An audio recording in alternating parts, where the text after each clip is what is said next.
Iginiit ni Iranian Parliament Speaker at top negotiator Speaker Mohammad Khalibaf na hindi sila makikipagnegosasyon kung patuloy na magbabanta ang Amerika.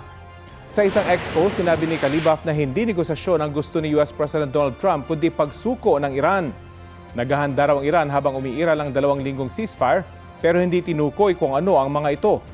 Sabi ng isang Pakistani source ng Reuters na sa Miyerkules magtatapos ang ceasefire. Isang opisyal naman ng Iran ang nagsabi sa Reuters na pinag-iisipan pa kung magpapadala sila ng mga negotiator sa Pakistan para makipag-usap sa Amerika.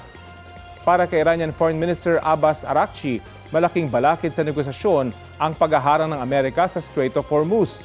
Wala pang bagong sagot ang Amerika. Nauna nang sinabi ni US President Trump na may nilatag silang nuclear deal sa negosasyon ng Amerika sa Iran. Mas maayos daw yan kaysa sa Iran nuclear deal noong 2015 na sinang-ayunan ng Amerika, Iran at iba pang bansa. Sa naunang peace talks ng Amerika at Iran, kabilang ang nuclear program sa mga hindi napagkasunduan ng dalawang bansa.